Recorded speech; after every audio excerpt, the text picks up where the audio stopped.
betapa kerusakan yang dibuat oleh Presiden Jokowi selama 10 tahun.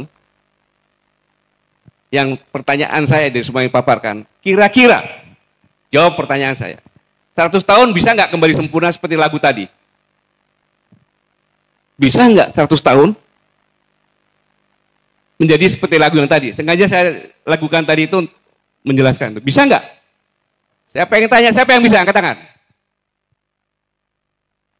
Nggak bisa. Pemerintah sedang merampas uang rakyat. Negara menghambat akses rakyat terhadap hak keuangannya. Tujuannya melegitimasi kepemimpinan Presiden Prabowo.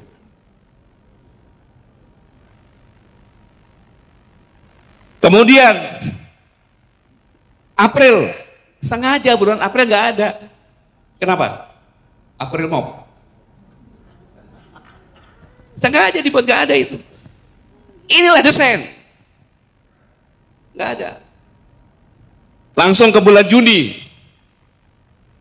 heboh tentang tambang nikel di Raja Ampat yang merupakan surga terakhir dunia.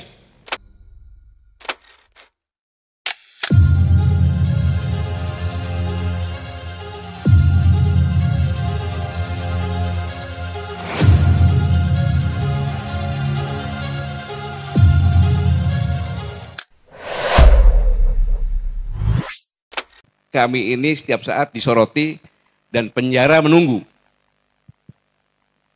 Karena apa yang disampaikan oleh kami ini adalah hal yang aktual, datanya terpercaya, tidak terbantahkan. Ini terbukti ketika saya menjadi saksi ahli. Anton, di mana itu, Ton? Jakarta Selatan ya? Saya sebagai saksi. Begitu saya duduk, saya boleh bicara yang kami muliakan Bapak Hakim, Ibu Bapak Jaksa, penuntut. Saya di sini heran. Mengapa heran? Karena seharusnya yang duduk di terdakwa ini, karena saksi itu duduknya di tempatnya terdakwa juga kan. Yang duduk terdakwa harusnya bukan Anton Permana, tapi saya. Karena Anton Permana dituduh menyebarkan berita yang menyebarkan demonstrasi kan. Dan berita itu ditandatangan oleh saya sebagai presidium. Saya sampai seperti itu. Sehingga saya akan memakai hak saya. Kalau ditanya saya tidak menjawab, ya saya diam. Jadi saya lebih banyak diamnya waktu ditanya. Tapi begitu selesai, mereka minta foto bersama, saya juga cuma disuruh katanya. Itulah protes hukum pada saat itu. Jadi, ya sepantasnya kita bersyukur bersama-sama. Dari jauh Allah membimbing kita semuanya bisa berkumpul di sini. Saudara-saudara sekalian, 80 tahun sudah Indonesia merdeka. Merdeka sebagai negara berdaulat, tetapi apakah tujuan dan cita-cita kita sudah tercapai? Ini pertanyaan besar. Seperti yang dikatakan tadi, bahwa kemerdekaan Indonesia adalah hasil perjuangan bersama, penuh dengan darah dan derita, bukan hasil sebuah hadiah, dan juga bukan hasil perjuangan satu kelompok saja. Dr. Muladi bilang kan tadi, dari bangsa-bangsa yang ada di Indonesia ini semuanya. Pertanyaan yang paling mendasar, apakah kita benar-benar merdeka atau justru menjadi tawanan baru dari kekuasaan dan kekuatan modal yang menyamar sebagai demokrasi? Saya tidak mengatakan Indonesia tadi karena Pak Mulyadi. Itu susahnya menyimpulkan itu kan Pak Mulyadi. Jadi pernyataan inilah yang menjadi titik awal berdirinya Koalisi Aksi Menyelamatkan Indonesia. Singkatnya sekarang ini sudah jelaskan semuanya, betapa kerusakan yang dibuat oleh Presiden Jokowi selama 10 tahun. Yang pertanyaan saya dari semua yang paparkan, kira-kira jawab pertanyaan saya. 100 tahun bisa nggak kembali sempurna seperti lagu tadi? Bisa nggak 100 tahun menjadi seperti lagu yang tadi? Sengaja saya lakukan tadi itu menjelaskan. Bisa nggak? Siapa yang tanya, siapa yang bisa angkat tangan? Tidak bisa. Tidak bisa. 100 tahun tidak bisa. Sekarang Anda bayangkan kalau Bapak Ibu sekalian jadi presiden. Tolong bayangkan. Kalau jadi presiden. Sebelumnya saya ceritakan tadi yang Bang Rocky Gerung bilang. Abang menyampaikannya agak terlambat, Bang. Tapi saya mengalami cerita benar-benar dari rekan saya. Dia sudah bekerja sama dengan China Bed and Road. Akan membuat sebuah apartemen. MOU diberilah uang muka 1,5 juta dolar. Harusnya termin pertama pada bulan September. Tapi dari China minta, bisa nggak diundur sampai dengan pelantikan presiden? Teman saya bilang, cengli lah, kita harus cengli kan? Diundur. Kemudian, begitu sampai presiden, minta diundur lagi. Boleh nggak kalau diundur setelah penentuan menteri-menteri? Begitu penentuan menteri-menteri, dia mengundurkan diri. Ini fakta. Mengundurkan diri, dan dia yang menawarkan. Konsekuensinya silakan ambil 1 juta US dollar. Tapi kalau setahun kemudian ada perubahan, belum ada kerjasama, mari kerjasama dengan kita lagi. Jadi sejak awal memang yang saya sampaikan di forum AFTA itu karena berdasarkan dari itu. Dan mereka mengamati sampai dengan sekarang ini. Nah, sebelumnya lagi, saya menjelaskan seperti Bang Ubedillah sampaikan, bahwa kemiskinan di Indonesia ini by design. By design. Kenapa? Karena kalau orang kelaparan, kemiskinan, mudah dikendalikan. Ini sebuah teori. Saat ini aku bilang teori ini, saya diawasi terus sama Bang Rocky Gerung. Kalau salah Bang, bilangnya nanti aja bagian sekarang Bang. Teknologi Marx bahwa kalau orang lapar itu mudah dikendalikan. Anda ingin bukti, silakan pulang, beli ayam, ya kan, beli ayam, dikurung, 3 hari jangan kasih makan, kasih minum aja. Setelah 3 hari, cabutin bulunya satu persatu. Oke. Habis itu taruh. Anda datang, lari kan? Coba bawa beras. Datang itu ayamnya. Jadi teori inilah yang dilakukan sehingga pada saat pemilu yang akan datang itu mudah dikendalikan. Cukup dengan amplop-amplop itu saja. Mengendalikan membuat orang miskin paling gampang. Apa? Korupsi. Dengan korupsi itu sangat masif cepatnya terjadi kemiskinan. Dan itu terbukti. Kalau dihitung-hitung selama tahun kemarin saja sebelum pemilu itu saya pikir ratusan triliun atau mungkin sampai 1.000 triliun bisa terjadi itu korupsinya. Mungkin dicek datanya itu. Bagaimana Pak Antoni? Kira-kira berapa Pak Antoni? 1.000 lebih. 1.000 itu lebih. Sekaligus juga untuk bahan sandera. Untuk pejabat-pejabatnya. Nah, yang jahat lagi. Ya, sang jahat lagi. Coba bayangkan, kalau Bapak Ibu sekalian jadi presiden, bayangkan benar. Jadi presiden. Begitu jabat,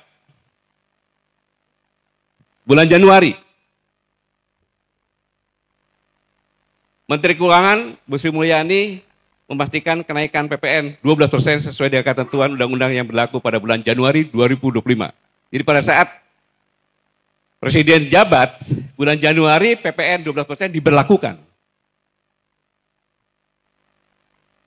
Untungnya pada tanggal 31 Desember, Presiden Prabowo membatalkan keputusan tersebut hanya mengenakan kenaikan pajak menjadi 12% untuk barang dan jasa saja. Baru jadi presiden di tahun pertama, sudah disibukkan dengan ini dan harus tampil sendiri untuk membatalkan. Ini Januari. Selanjutnya, bulan Januari lagi, heboh ditemukan pagar laut. Mossad, jam berapa SMS loh. Di Tangerang. Pada saat itu Presiden merintahkan bongkar.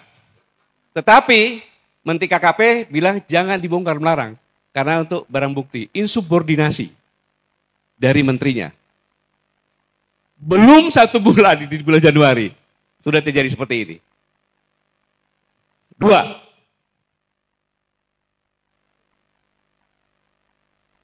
Pada 1 Februari, Menteri Bahlil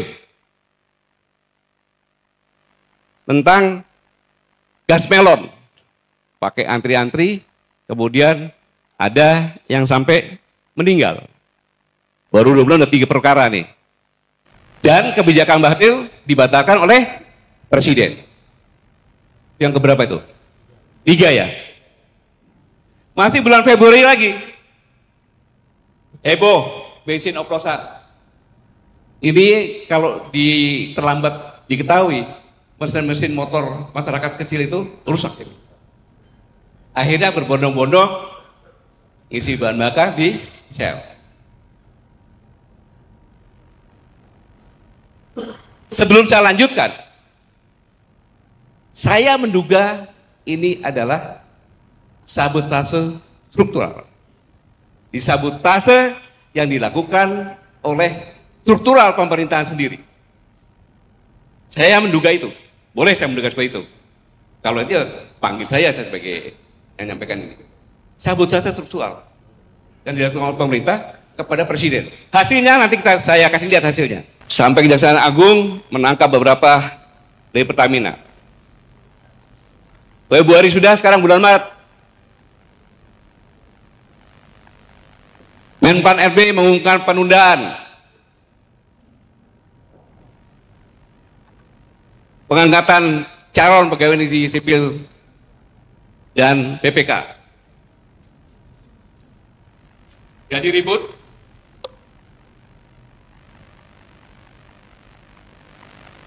Keputusan itu menimbulkan gejolak dan Menseknek atas perintah Presiden Bapak Prasetyo Hadi pada tanggal 17 Maret akhirnya mengumumkan pengangkatan CPNS dan PPK dipercepat. Baru 3 bulan di tahun yang baru sudah seperti itu. 6. PPATK melakukan pemblokiran rekening bank yang tidak aktif selama 3 bulan. Logika berpikirnya, tidak mungkin PPATK melakukan itu. Itu kan tidak terduga.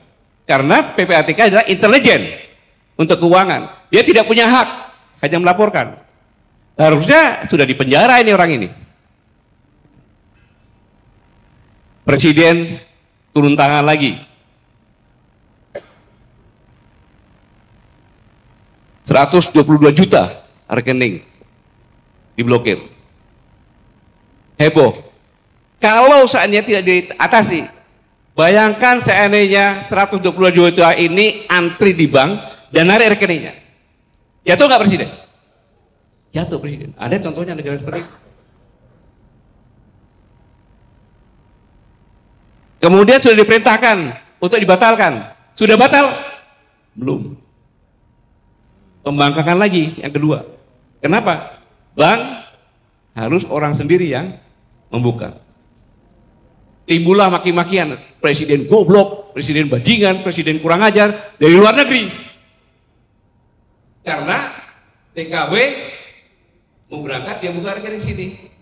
Jadi dia dikirim ke sini, ketika mau pulang, beli tiket dari sini kan? Nggak bisa. Bayangkan, saya harus menabung 3 tahun lagi supaya saya bisa pulang. Di mana-mana maki-maki muncul.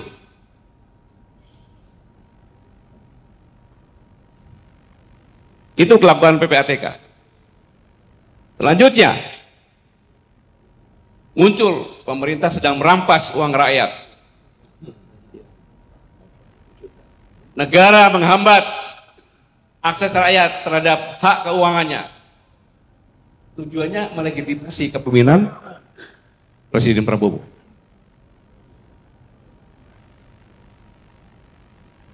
Kemudian April, sengaja bulan April nggak ada. Kenapa? April mau. Sengaja dibuat nggak ada itu. Inilah desain. Nggak ada. Langsung ke bulan Juni, heboh tentang tambang nikel di Raja Ampat yang merupakan surga terakhir dunia. Dunia internasional juga mengutuk. Pada tanggal 10 Juni atas arahan Presiden, 4 dari 5 siup nikel di Raja Ampat dicabut oleh Menteri SDM. Padahal Menteri SDM ada di dalam 4 itu.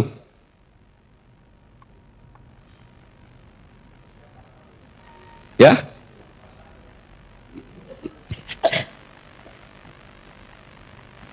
Belum selesai itu, ada lagi gara-gara lagi. 4 pulau di Aceh oleh Menteri Dalam Negeri, ya kan, dikasihkan ke Sumatera Utara. Udah meningkat kepada kemungkinan disintegrasi bangsa. Siapa yang jelek? Presiden lagi. Mereka ini hebat mendesain ini.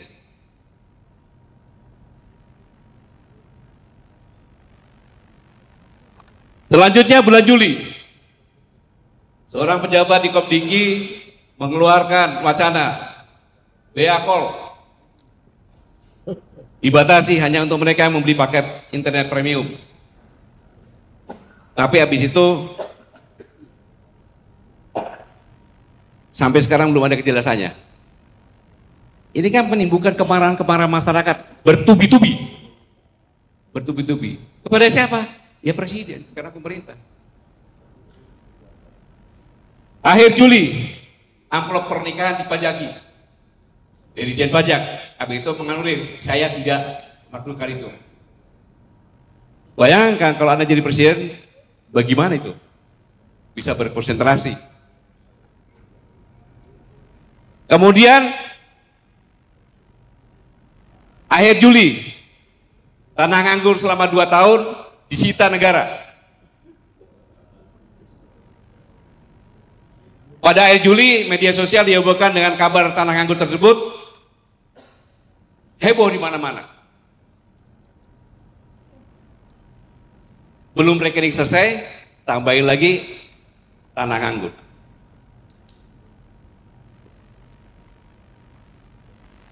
Akhirnya muncul di media sosial, rekening nganggur 3 bulan diblokir, tanah nganggur selama 2 tahun disita negara. Kami nganggur bertahun-tahun, pemerintah tak peduli. Tapi muncul lagi, waspada, janda yang 2 tahun bisa disita oleh pemerintah. Muncul itu.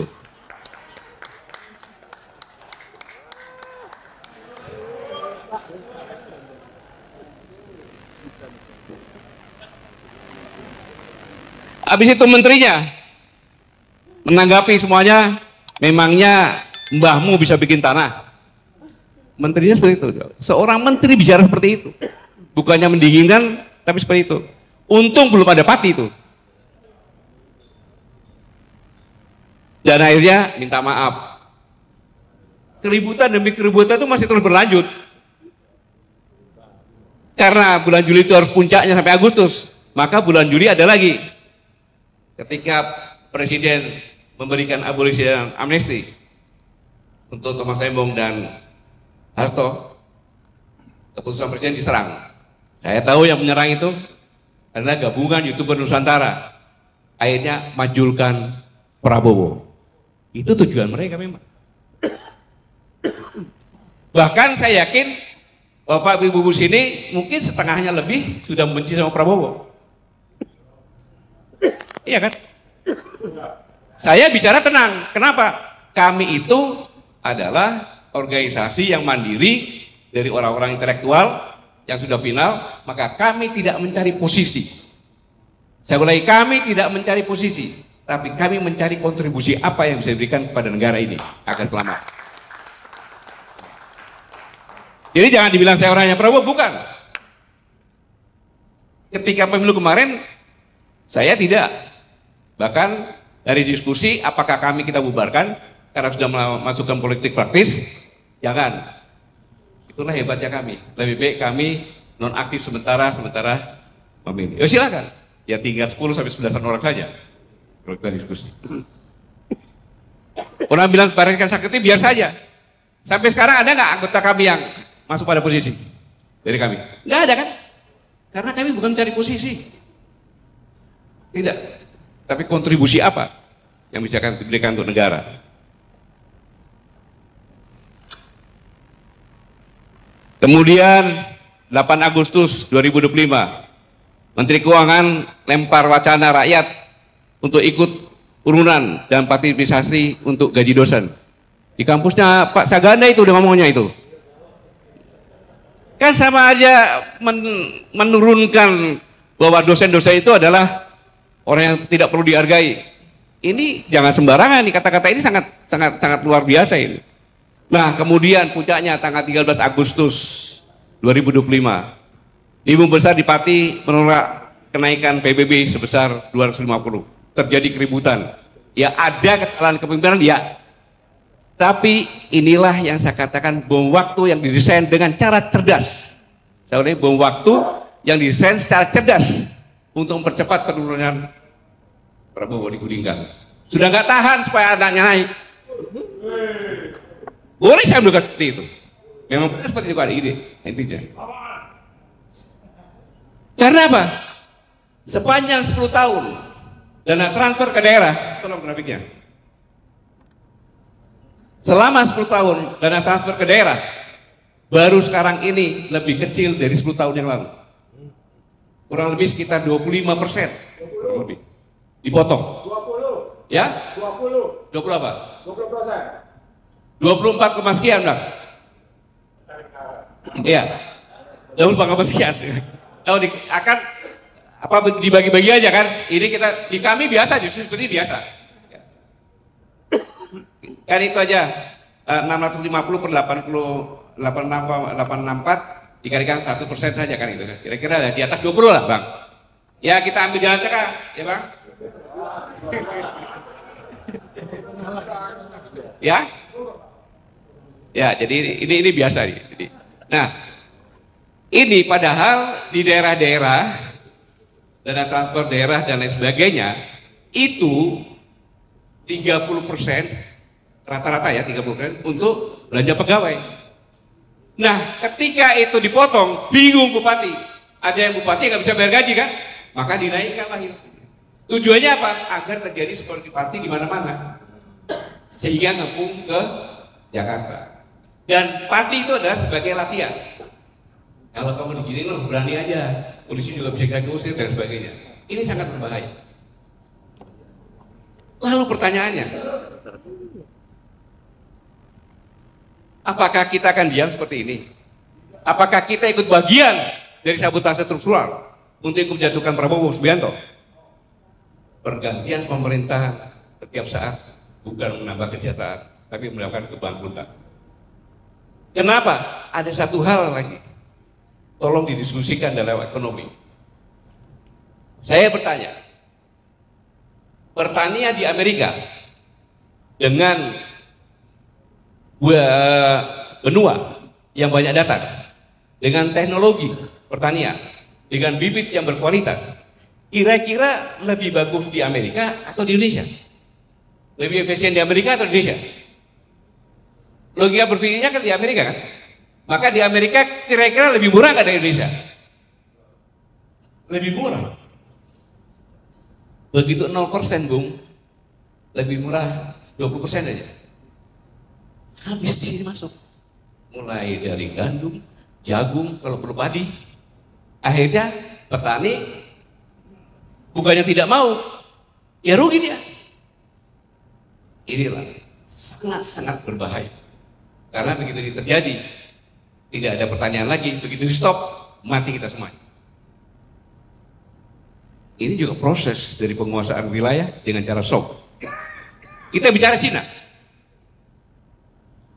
Taruhlah Tokopedia atau apa, dibeli. Tokopedia itu kan sebagai sarana untuk menjual di samping barang-barang dari luar, dari Cina juga, tapi UMKM juga. Betul juga ya? Ketika saya sudah beli ini, saya tinggal ngomong, punyamu dijual, tapi harus setor saya di bawah 20% lagi. Totalnya 100 cuma 80. Anda mau nggak apa-apa. Akhirnya UMKM jatuh. Distribusi. Sekarang saya juga menyelenggarakan distribusi juga. Saya pindah ke distribusi yang dibuat oleh Pak Antoni, saya bilang gitu. Karena lebih murah 50%. Kalau Anda ikut juga silakan bersaing. Nggak bisa hidup. Artinya apa? UMKM habis, usaha semuanya habis. Dikuasai oleh mereka. Dua negara besar ini sama-sama menghancurkan kita dengan cara yang sistematis. Itulah yang seharusnya sama-sama kita pikirkan, bahwa negara kita ini sedang diincar sejak dahulu kala sampai dengan sekarang, sejak zaman Portugis, Spanyol dan sebagainya sampai dengan sekarang. Dan dalam kondisi seperti ini, saya menghimbau, saya bukan orangnya Pak Prabowo, saya bukan siapa-siapa, saya adalah kami yang harus menyuarakan apa adanya. Gak ada alternatif lain. Mari kita bergandengan tangan, kohesi nasional yang sudah pecah kita perbaiki.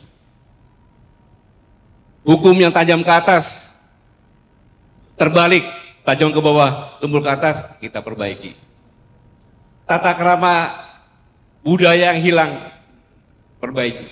Dengan apa? Ya kita ngajak demo kepada presiden. Masa udah tahu seperti itu masih mempertahankan menteri-menteri yang seperti itu? Seperti yang Bu Rocky bilang. Iya dong. Kita sudah memperingatkan seperti ini, Bu Rocky semuanya mengingatkan. Jelas. Dan buktinya usaha yang seperti itu sudah ada. Kemudian sudah dihianati dengan sistematis seperti ini. Masih tetap. Aneh dong. Memang saya sadar tidak mungkin begitu cepat. Ada tahapan-tahapannya, karena struktural ini yang saya katakan sabotase struktural itu berlapis, mulai dari pada menteri, deputinya sampai ke bawah. Karena yang menentukan deputi kementerian kan TPA, tim penilaian akhir, yaitu ada BIN, kemudian dipimpin Wapres, kemudian waktu itu kementerian terkait terus dihapuskan. Jadi cukup BIN aja Pak, itu saya dengar 5 Pak, udah nggak bisa dicari lagi udah. Geser. Jadi orang mereka semuanya sudah masuk. Inilah yang saya katakan di hari ulang tahun kelima ini, kalau kita ingin reuni Indonesia ke depan, kita selamatkan sama-sama Indonesia. Setelah kita tahu permasalahan-permasalahan ini. Tidak mengandalkan ini fakta semuanya ada, saya sampaikan. Patut kita curigai seperti ini. Mari kita bergandengan tangan, kita ajak semua masyarakat bergandengan tangan agar membalikan Indonesia seperti lagu yang kita lakukan tadi.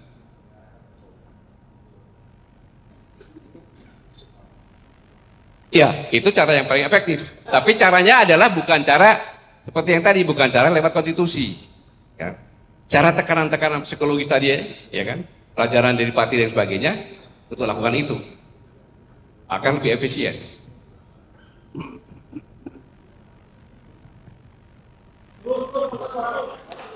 Cukup ya? Apalagi yang bicarakan aja.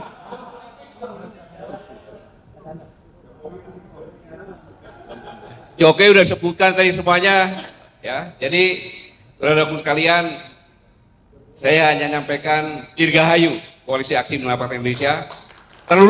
Teruslah kita kobarkan perjuangan kita. Jangan surut sampai kapanpun. Karena kita berjuang hanya untuk negara kesatuan Republik Indonesia yang sama-sama kita cintai.